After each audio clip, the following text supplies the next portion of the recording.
آنکھوں کے پپوٹے یا آئیلٹ بیگز کے پھول جانے کا جو آپریشن ہے اس کا نام بلیفروپلاسٹی ہے. یہ عموماً ہم لوکل اینستھیزیا میں کرتے ہیں یہ سرجری, اور اس کے لیے جو ہماری اپروچ ہے وہ ایک بالکل چھوٹا سا انسیجن دیتے ہیں بالکل آئیلٹ کے مارجن پہ, جس کا بعد میں سکار نظر نہیں آتا, اور بالکل سکن کے پیچھے سے ہی جتنی پرولیپس فیٹ ہے اس کو ہم ریموو کر دیتے ہیں, ایکسیس فیٹ کو, اور یہ رنکلز بھی کم ہو جاتے ہیں جس کی وجہ سے, اور یہ جتنے بلجز ہیں یہ بھی دور ہو جاتے ہیں.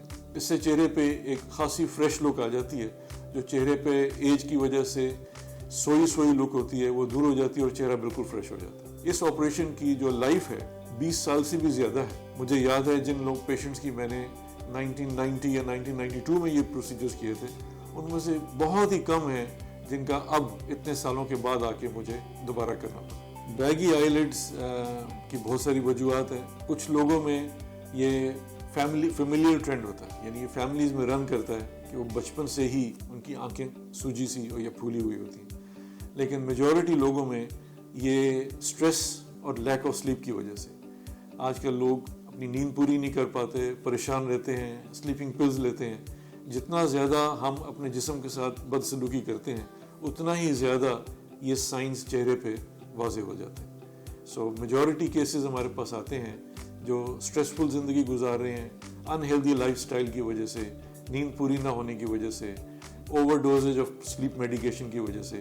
یہ اس کی موسٹ کامن وجوہات. اس پروسیجر کی آپشن سرجری ہے, اور بعض لوگوں میں سرجری اور سرجری کے ساتھ فیٹ گرافٹنگ وہ بھی سرجیکل پروسیجر ہی ہے. بیگی آئیلٹس کے لیے جو بلیفروپلاسٹی کا پروسیجر ہے اس کا علاج بھی اس کی کاز پہ ڈیپینڈ کرتا ہے.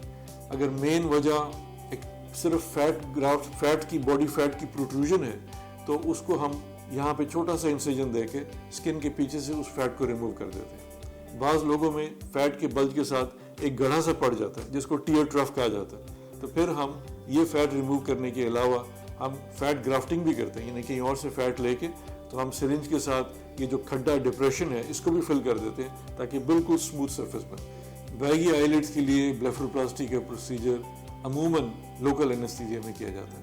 یہ ایک ڈے پروسیجر ہے. ڈے پروسیجر سے مراد یہ ہے کہ صبح مریض داخل ہوتا ہے, آپریشن کرا کے دوپہر تک ڈسچارج ہو جاتا ہے. آپریشن کی ڈیوریشن اگر چاروں آئیلٹس کی جائیں تو تقریباً 2.5 سے 3 گھنٹے.